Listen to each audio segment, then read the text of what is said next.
Friends, in today's video, we will tell a terrifying true story. A respected Maulana Haji Sahib, who used to advise everyone to serve their mother, who used to speak about religion, but inside his own house, he inflicted unimaginable torture on his old helpless mother. One day, he even stood in front of his mother with boiling water. But Allah's judgment is very severe. Within a short time, one after another, terrible punishment descended on that Haji Sahib's life. Those who truly love their mothers, give a like to this video right now. And if you are new to our channel, then click on the subscribe button and turn on the bell icon. Let us begin today's story. In Iran's Isfahan province, Haji Mustafa was a man in his 50s whose face carried a serene dignity. On his head was a neat white turban, and on his body a spotless white jubba. This man was the chief imam of the central mosque of the area. His voice was deep and melodious. When he stood on the mosque's mimbar to deliver the Friday khutbah, the entire mosque would fall into pin-drop silence. Especially when he spoke about serving one's parents, his voice would become heavy with emotion. He used to say, "Under the feet of the mother lies the child's paradise." Whoever causes pain to his mother, for him the doors of the heavens are closed. The worshippers, hearing his words, would say, "Ameen," with tearful eyes, thinking that having such a son is a matter of great fortune. To the people, Haji Mustafa was an ideal. In times of trouble, everyone would rush to him for advice. But all this was only the picture outside those high walls. Inside the gate, under that shining jubba, the man who lived was completely different. The Haji Mustafa, whom the world knew was a skilled actor. His real identity was locked within the walls of that mansion, where the mask of piety would fall and emerge the hideous face of a cruel, arrogant son. In the most beautiful and well-lit part of the grand mansion, Haji Mustafa lived with his wife Zainab. But in one corner of that same house, beside the kitchen, there was a damp, dark storeroom, where light and air could not reach. There lived another person, almost erased as a resident of that house. She was Zara Bibi, the mother who gave birth to Haji Mustafa. 2 years earlier, after losing her husband and with her body almost paralyzed by old age, Zara Bibi had become completely dependent on her son. The same Zara Bibi who once raised Mustafa with all her strength, today was seen by that son as a burden. Her place had become the most neglected corner of the house. Her bed was nothing but an old, torn straw mat spread on the floor. Under her head, a hard pillow, and in the corner of the room, a clay pitcher whose water was not always clean. The outside world did not know that the house they thought to be under the shade of mercy, deep inside it, hid a mother's silent tears, neglect, and unimaginable suffering. Whenever guests came to the house, especially Mustafa's scholar friends, his caution would rise to the extreme. He would lock the storeroom door with a chain from outside so that no one could sense his mother's voice or presence. If ever hungry or sick, Zara Bibi called faintly from inside, "Mustafa." Mustafa would immediately turn up the volume of the television or start speaking loudly. One afternoon, such an incident occurred. A group of the city's most respected scholars, among them Ustad Dariush and Ustad Farhad, came to Mustafa's house to discuss establishing a new madrasa. In the courtyard, Expensive carpets were laid for their seating. Zainab was busy serving sherbet and fruits, while Mustafa sat with a solemn face, discussing deep religious matters. Suddenly, from the storeroom came a loud thud, as if something heavy had fallen. Likely, Zara Bibi had fallen while trying to get off her bed. Everyone present was startled and looked toward the source of the sound. Ustad Daryush frowned and asked, "Huzur, what was that sound?" Mustafa's chest froze for a moment, but quickly he composed himself and with a fake smile said, "Oh, do not mind, Ustad. That is our old servant. She has aged, so her health is not well. Please do not take it seriously." The guests, reassured by his words, turned their attention back to the discussion. But in the darkness of the storeroom, the words pierced Zara Bibi like arrows. Hearing herself called a servant by her own son, her soul trembled. Warm tears streamed down her cheeks. After the guests left, Mustafa's real face emerged. His face was red with rage. He marched toward the storeroom and flung the door open. Looking at his mother lying on the floor, he shouted, "How many times have I told you to keep quiet? Today you nearly drowned my honor. Even death does not come to you." Zara Bibi said nothing. She only looked at her son with tear-filled eyes. That night, the atmosphere of the house changed. Inside the storeroom, suddenly the air became icy cold. Zara Bibi's body burned with fever. Writhing in pain, she called in a weak voice, "Mustafa, son, my body is burning. Bathe me." Mustafa was watching television in the sitting room. Though his mother's faint call reached his ears, he ignored it. After some time, a strange cruelty awakened in him. He went to the kitchen and put a large bucket of water to boil. When the water began to bubble furiously, he carried that bucket of boiling water to the storeroom. Addressing his mother, he said, "You wanted to bathe, didn't you? Here you go." He did not pour the boiling water on his mother's body, but right in front of her, he threw it forcefully onto the damp earthen floor. With a violent hiss, steam filled the room. Zara Bibi shrank in fear and terror. Her chest pounded, and tears flowed endlessly from her eyes. Mustafa said, "Keep lying there quietly." Slamming the door shut, Mustafa left. In the darkness of the storeroom, a mother's tears and heart-rending sighs mingled, and that sigh seemed to reach the heavens as a certain omen of Allah's dreadful punishment descending. From that night onward, the shade of mercy seemed to lift from Haji Mustafa's house. After the dawn at Han, he opened the garden tap for ablution, but the water that came out was strangely slimy and bitter-smelling. Somehow, completing ablution, he went to the mosque. That day, when he stood on the mimbar to deliver the Friday khutbah, an unbelievable thing happened. His melodious voice, which people waited to hear, seemed strangled shut. From his mouth came only a harsh, rasping sound. The worshippers in the congregation began whispering. For the first time in his life, Mustafa felt humiliated and helpless before hundreds of people. He lowered his head and stepped down from the mimbar. From the moment he returned home, a series of strange events began. The water of the house well turned murky and foul-smelling. At night, he began to see terrifying nightmares. He saw in his dream his mother sitting in a dark room, crying and saying, "Water."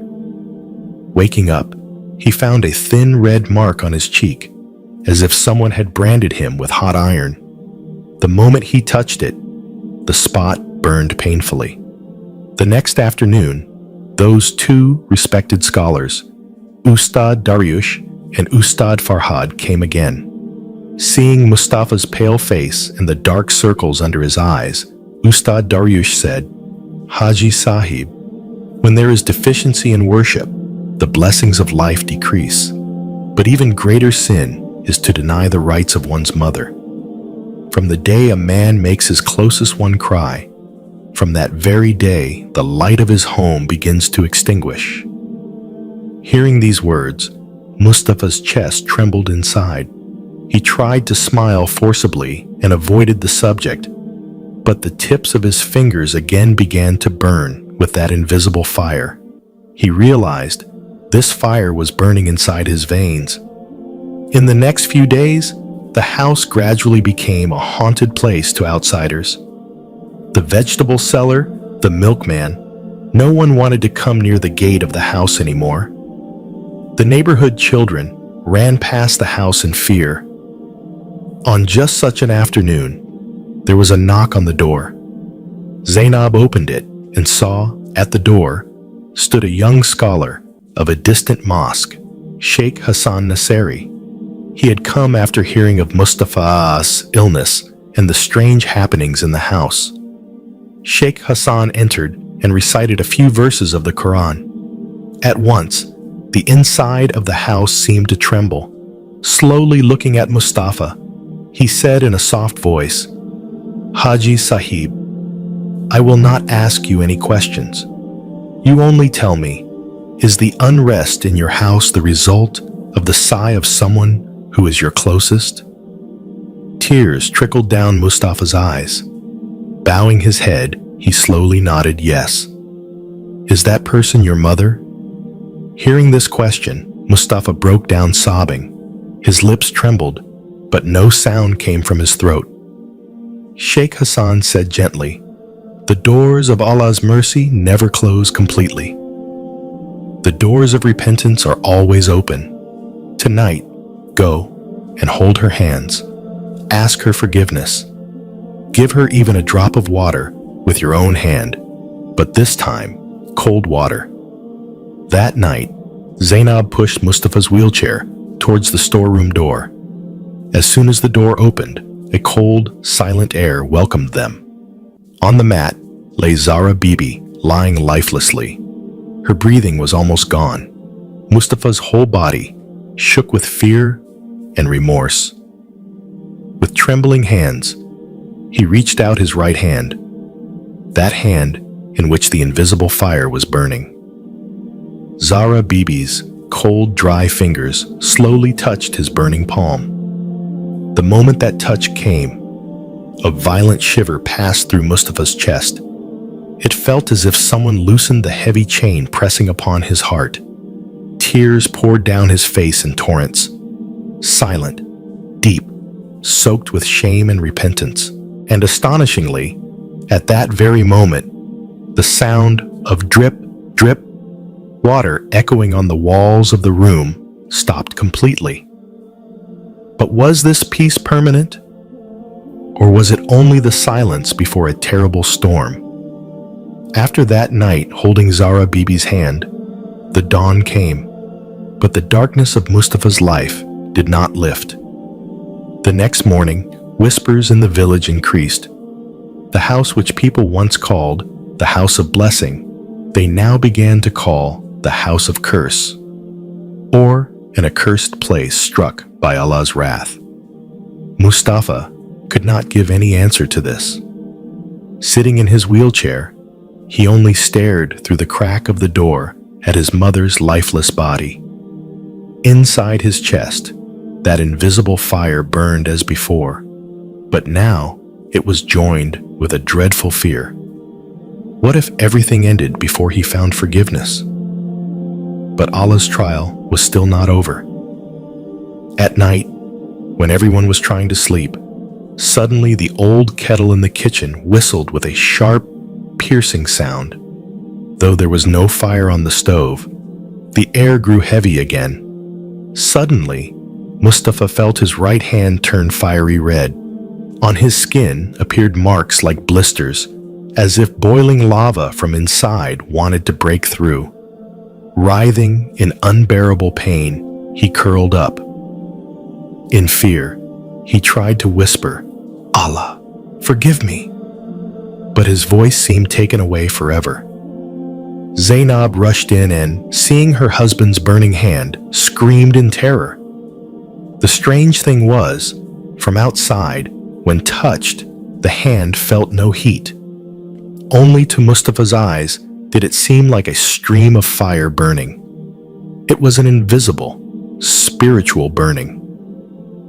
One evening, Mustafa made his last attempt and went to the mosque.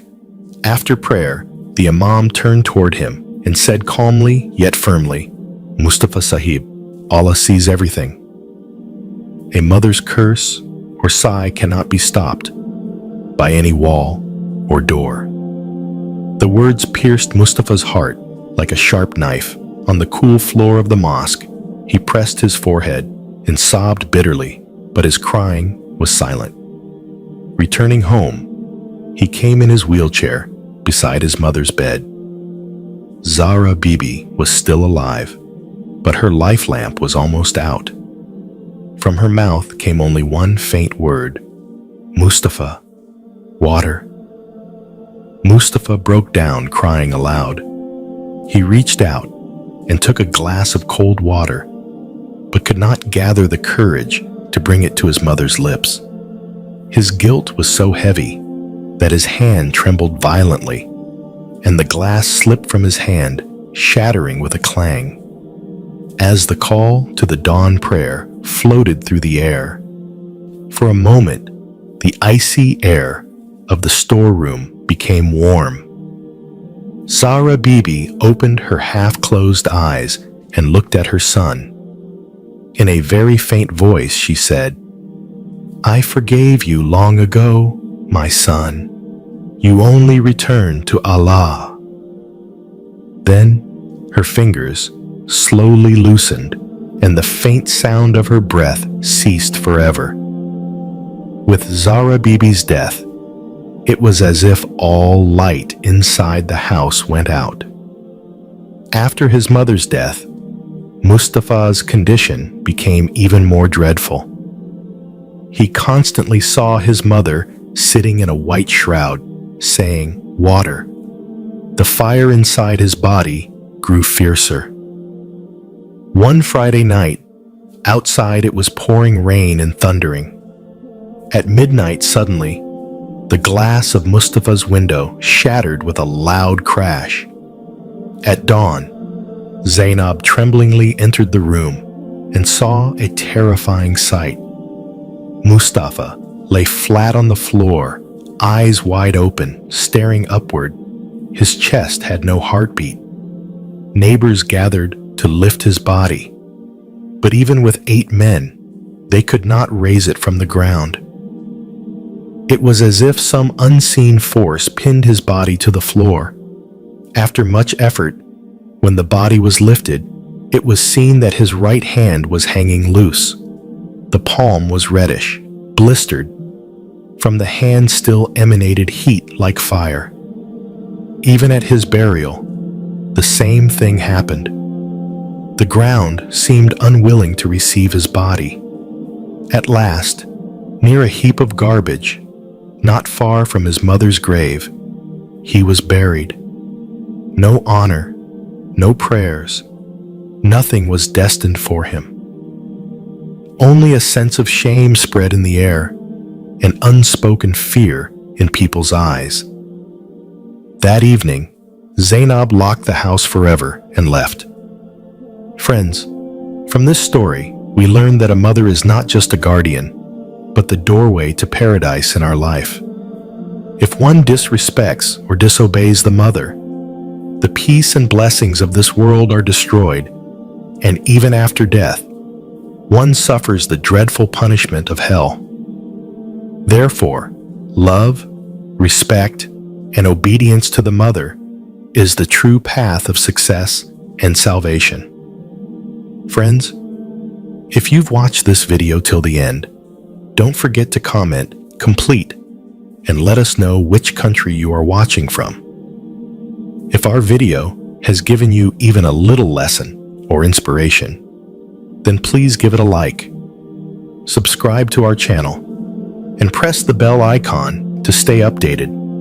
We'll see you again in another new video. Until then, take care and Allah Hafiz.